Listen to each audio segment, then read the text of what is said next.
कभी ऐसा कुछ किया है जिससे आपका ये कहने का दिल करे, आई लव यू जिंदगी, और जिंदगी भी आपसे गले लगा ले? मैं मोनिशा लव यू जिंदगी शो में आज त्रिपुरा की राजधानी अगरतला से आपका स्वागत करती हूँ। आज देश और दुनिया बदल चुकी है और हम नॉर्थ ईस्ट की महिलाएं तो कमाल की है। हमने कोई भी फील्ड छोड़ा नहीं है, चाहे वो स्पोर्ट्स हो या संगीत।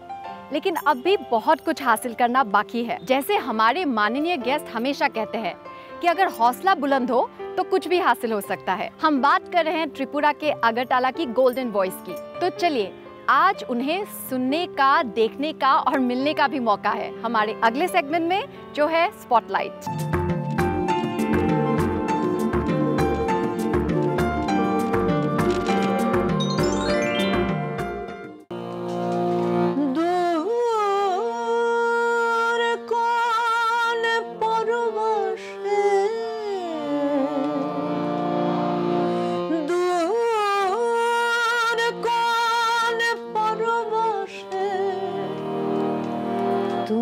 চলে যাইবারে বন্ধুরে কবে আইবারে, তুমি চলে যাইবারে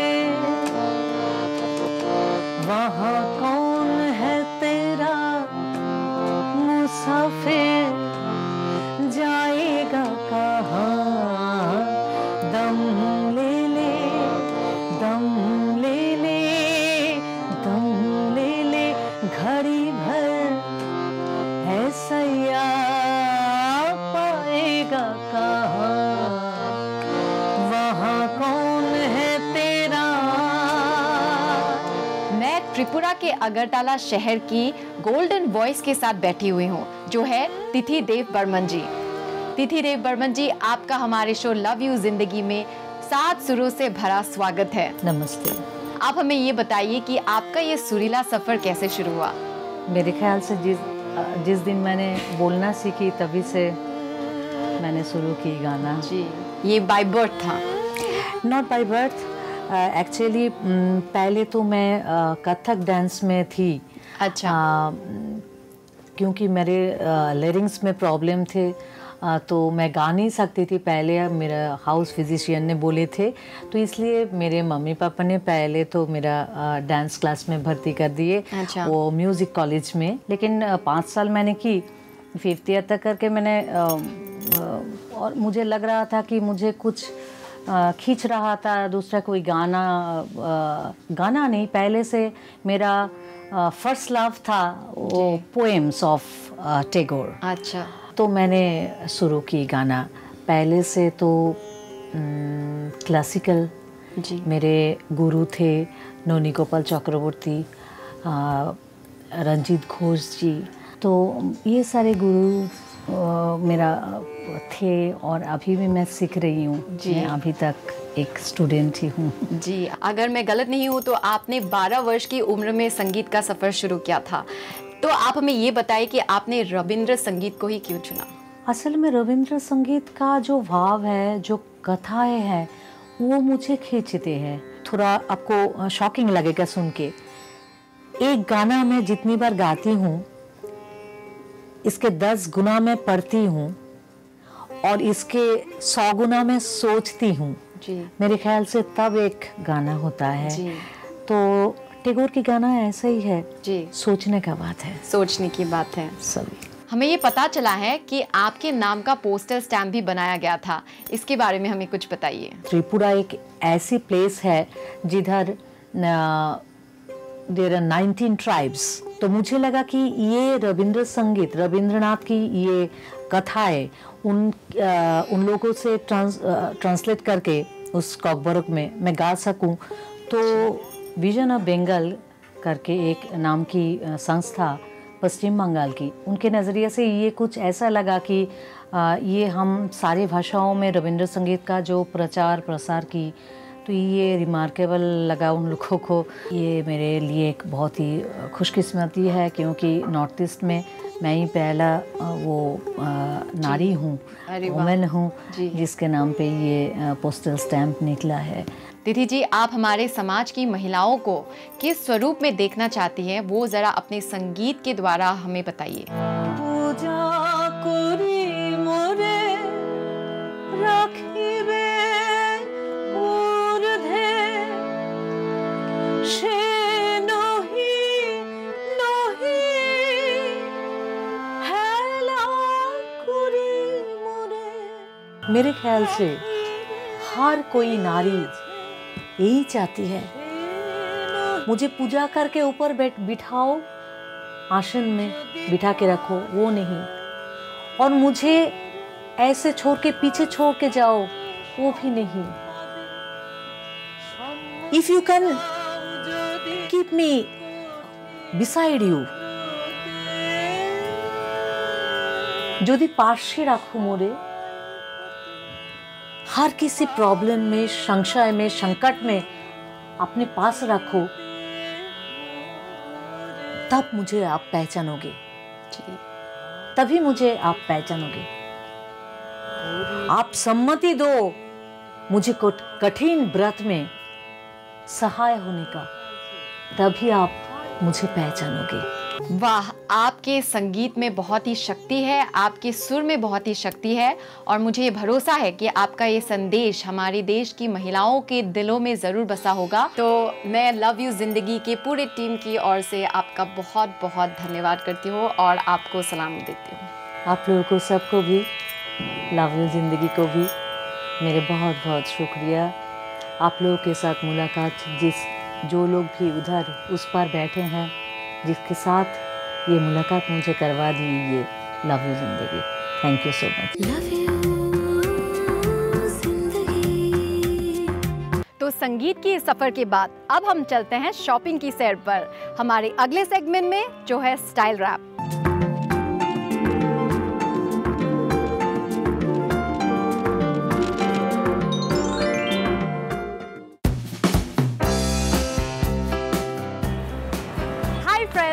आज मैं हूँ मणिपुर के इम्फाल शहर के ईमा बाजार में। ईमा बाजार का अर्थ है माँ का बाजार। इस बाजार को नुपी किठल के नाम से भी जाना जाता है। पता है दोस्तों, इस बाजार में तकरीबन 4000 महिला व्यापारी काम करती है। इस मार्केट को 3 भागों में बांटा गया है, पुराना बाजार, लक्ष्मी बाजार और नया बाजार। ये मार्केट 1786 में बना था और इसके संचालन की रिस्पॉन्सिबिलिटी महिलाओं ने उठाई थी, क्योंकि उस समय मणिपुर के सारे मर्द चीन और बर्मा की सेनाओं से युद्ध में उलझे थे।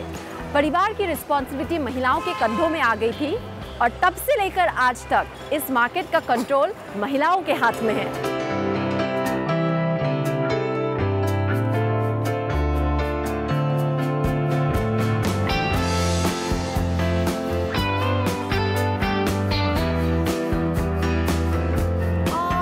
कितना भारी है ये। देखा दोस्तों, कितना बड़ा है ये मार्केट। आपको this is a one stop shop, आपको सब कुछ मिलेगा, all sorts of vegetables and fruits. ये क्या है? स्क्वॉश। सॉरी, मुझे नहीं पता था। ये काफी फ्रेश है, यहाँ का लोकल है।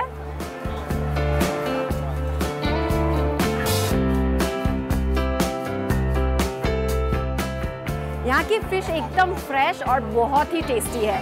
It's one of a kind. I am sure आपको ये मार्केट ज़रूर पसंद आएगा। यहाँ की फिशेस बहुत ही पसंद आएंगी। देखिए क्या फिश है, पंकज फिश। इस मार्केट की एक बहुत ही इंटरेस्टिंग बात है, इस मार्केट में दूसरे मार्केटों की तरह कोई कंपटीशन नहीं है। यहाँ अगर आपको एक दुकान में कोई चीज़ ना मिले या फिर आपको पसंद ना आए तो यहाँ की महिला दुकानदार आपको दूसरी दुकान तक ले चलती है ना? कमाल की बात। ये क्या है? ये चावल का लड्डू है ना। चावल का लड्डू है, अच्छा वाला। अच्छा वाला। So soft. थैंक यू, आप बहुत अच्छे हो। वुमेन कैन डू एनीथिंग का जीता जागता मिसाल हमने यहाँ देखा ईमा मार्केट में। नारी शक्ति में बहुत पावर है, वो जो चाहे कर सकती है और इसलिए ज़रूरी है कि वो अपने आप को स्वस्थ रखे, तंदुरुस्त रखे। तो दोस्तों, अब वक्त हो चला है हमारे अगले सेगमेंट का, जो कि है हेल्थ मंत्रा।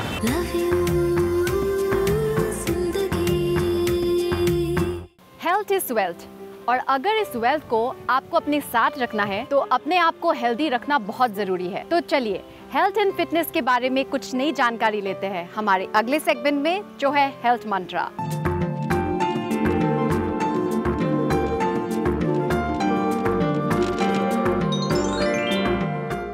आज के हेल्थ मंत्रा सेगमेंट में मैं आपको नॉर्थ ईस्ट में आयुर्वेद की स्थिति के बारे में जानकारी देने वाली हूं। और अभी मेरे साथ बैठे हैं doctor MN Suryavanshi, assistant director of regional Ayurveda research institute for gastrointestinal disorder. Doctor Suryavanshi, आपका हमारे शो लव यू जिंदगी में बहुत बहुत स्वागत है। धन्यवाद मैडम जी डॉक्टर, आप हमें बताइए कि आज के दिन नॉर्थ ईस्ट में आयुर्वेद की क्या स्थिति है? आयुर्वेद की स्थिति मैं तो नॉर्थ ईस्ट में क्या पूरे विश्व में कह सकता हूँ कि काफ़ी अच्छी है। और आपको इस बात से अवगत करना चाहता हूँ कि नॉर्थ ईस्ट रीजन का ये जो संस्थान है ये प्रमुख संस्थान के तौर पर माना जाता है। तो आप हमें ये बताइए कि आपकी संस्था खास तौर पे नॉर्थ ईस्ट में आयुर्वेद की चिकित्सा को फैलाने में उसको किस तरह का सहयोग दे रहे हैं? आयुर्वेद चिकित्सा के बारे में हमारा तो मुख्य धारा में आयुर्वेद चिकित्सा लाना या जो आयुर्वेद से संबंधित योजना है उसमें सहयोग करना, ये हमारा मुख्य उद्देश्य है। इसके साथ साथ हमारी डॉक्टरों की टीम हर दिन बाहर गाँव के जो भी 20-25 किलोमीटर दूरी पर हमारे जो गांव हैं, गांव खेड़े हैं, जो हमारे संस्थान में आ नहीं सकते, ऐसे मतलब गांव खेड़े में जाके वो चिकित्सा करती है। और ये पूरी तरह आयुर्वेदिक चिकित्सा पद्धति होती है। हमारी दवाएँ अच्छी कंपनी से और क्वालिटी से आती हैं, उसी को हम पूरे बिना शुल्क मतलब फ्री ऑफ कॉस्ट लोगों को चिकित्सा प्रदान करते हैं। अब मेरे साथ है डॉक्टर PL भारती और डॉक्टर देवांजल बोरा, जो हमें कुछ ऐसे पौधों के बारे में बताएंगे जिन्हें आप घर पे ही रख सकते हैं और जिनको आप औषधियों के रूप में इस्तेमाल कर सकते हैं। तो डॉक्टर, आपका हमारे शो लव यू जिंदगी में बहुत बहुत स्वागत है। धन्यवाद जी, तो आप हमें कुछ पौधों के बारे में बताने वाले हैं, तो देखते हैं। तो सबसे पहले ये नीम है। नीम, इसकी पत्ती, ये नीम को आयुर्वेद में एंटीबायोटिक के रूप में माना गया है। इसका पत्ती को स्किन डिसीज में, त्वचा के रोग में, जैसे खुजली हो रहा है या दाद हो गया, जो छोटे छोटे चकत्ते होते हैं, उसमें इसकी पत्ती को पीस करके लेप लगा देते हैं, तो उससे स्किन डिसीज ठीक हो जाता है। इसके साथ ये भी बताना चाहूँगा कि हमारे यहाँ के समाज में नीम को फागुन महीने में हमेशा नीम के पत्तियों के पानी से नहाया जाता है। बच्चों को स्पेशली नहाया जाता है ताकि उस सीज़न में जो स्किन डिजीज़ होते हैं उससे वो बच सके। ये एरंड है, एरंड को यहाँ पे एरा बोलते हैं। रिसिनास कम्युनिस इसका साइंटिफिक नेम है। इसके बारे में आप हमें जानकारी दें। ये भी एक वातनाशक प्लांट है। इसमें भी दर्द के कारण होता है। और दूसरा, ये जिसको अगर जैसे किसी को विबंध हो रहा है, कॉन्स्टिपेशन हो रहा है, पेट साफ नहीं होता, तो इसके तेल को दूध में मिला करके, अगर 1 गिलास में दूध में 2 चम्मच अगर इसका तेल को लगा दिया जाए, कैस्टर ऑयल मार्केट में मिलता भी है, तो अगर लगा दिया जाए तो कैसे भी कॉन्स्टिपेशन हो, पेट साफ कर देता है। इसको भुई आंवला बोलते हैं। इसका प्रयोग यकृत रोग, जिसको सिरोसिस ऑफ लीवर है या जिसको लीवर में प्रॉब्लम है, उसमें इसको प्रयोग करते हैं। इसको प्रयोग करने के लिए पूरे को उखाड़ लेते हैं और अच्छे से साफ करके इसका रस निकालते हैं, और रस को निकाल करके इसको पीने से लगभग 5 ml सवेरे, 5 ml शाम को अगर पिलाया जाए तो कैसा भी यकृत बीमारी या सिरोसिस है, ज्वाइंटिस है, उसके लिए बहुत अच्छा लाभदायी पौधा होता है। ये कांचनार बोलते हैं। इसकी पत्ती की विशेषता ये है, ये 2 पत्ती एक साथ जुड़ा सा लगता है। और इसका प्रयोग जो गलगंड होता है, ग्वाइटर, जो घेंगा रोग बोलते हैं, उसमें इसकी गोली बना करके इसको खिलाया जाता है। इसकी जो छाल है, छाल को पानी में उबाल करके काढ़ा बना करके पिलाने से भी घेंगा रोग ठीक हो जाता है। हमारे घर के आसपास ऐसे कितने सारे पेड़ पौधे हैं जिन्हें आप बड़े ही आसानी से घर में ही रख सकते हैं और उनके इस्तेमाल से कई सारी बीमारियों को ठीक कर सकते हैं। डॉक्टर्स, आपने हमें वक्त दिया, हमें इतने सारे पेड़ पौधों के औषधिक तत्वों के बारे में बताया, इसके लिए आपका बहुत बहुत धन्यवाद।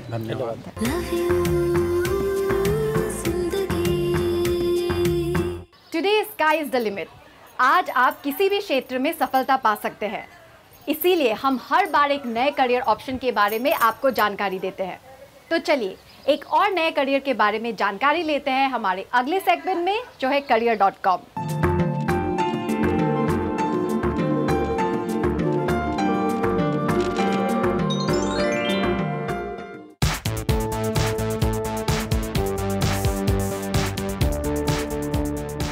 मॉडर्न डांसिंग एक क्रिएटिव प्रोफेशन है।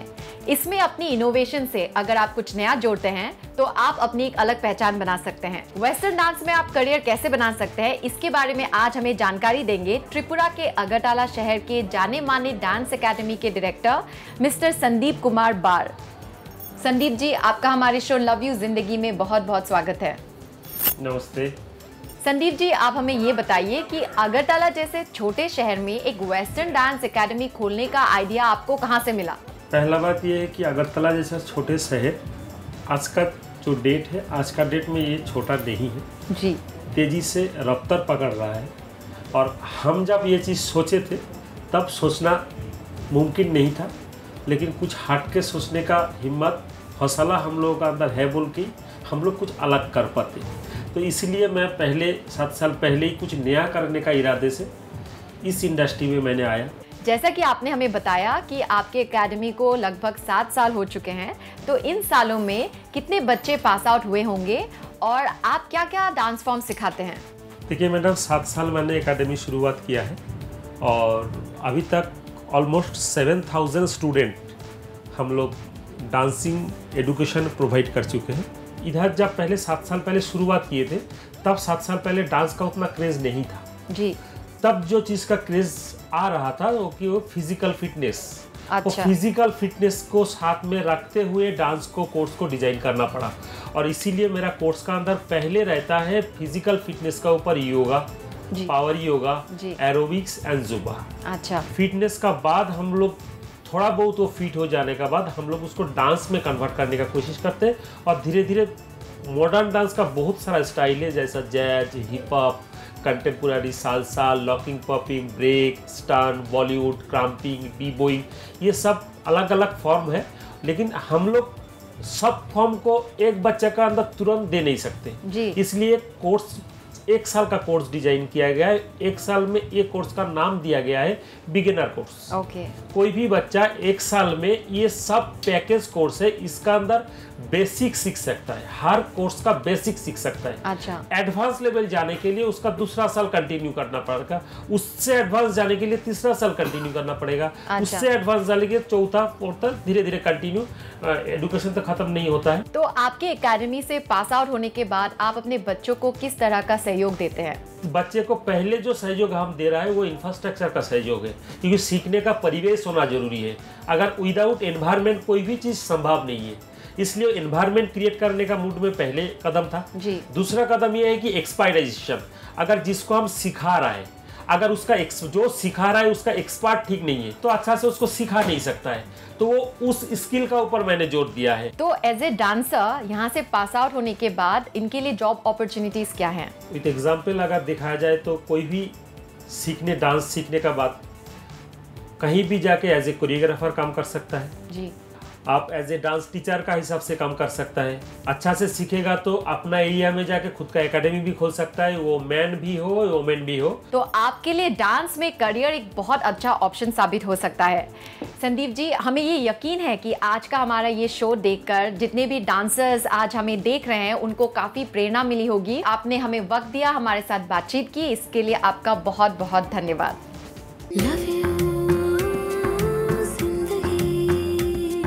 तो था ना एक बहुत ही इंटरेस्टिंग करियर। हमें उम्मीद है कि आपको हमारा ये सेगमेंट काफ़ी यूज़फुल लगा होगा। और अब वक्त आ गया है सीधे बॉलीवुड चलने का, हमारे अगले सेगमेंट में जो है ग्लैम शैम।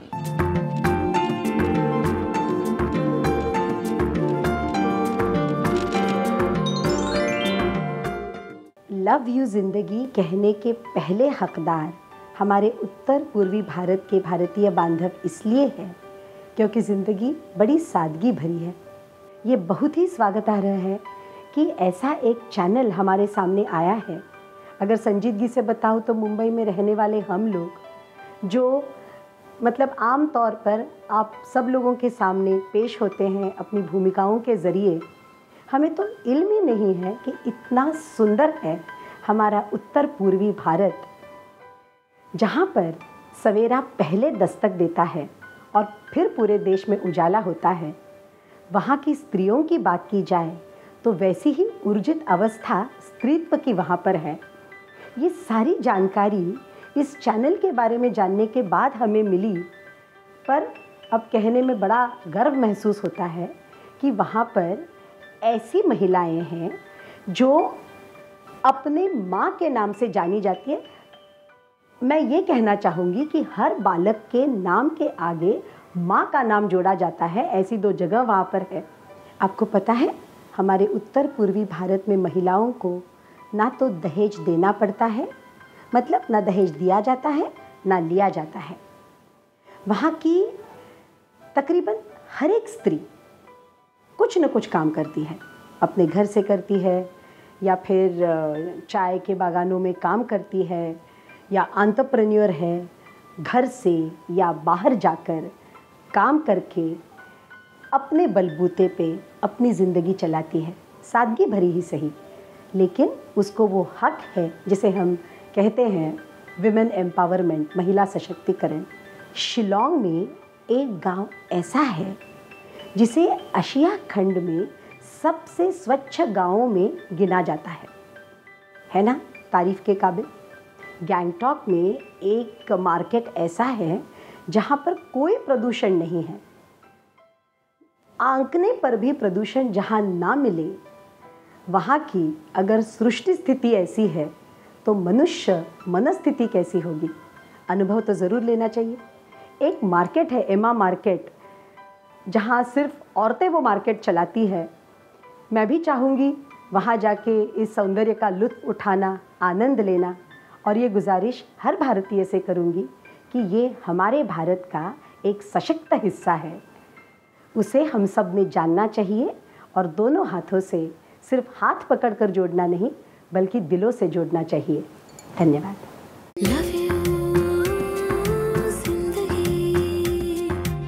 अब अपनी इस होस्ट और दोस्त मोनिशा को अलविदा दीजिए। हम और आप फिर मिलेंगे एक नए एपिसोड में, इसी वक्त इसी समय। अपना ध्यान रखें। Love you very much. Love you जिंदगी। आप मेरे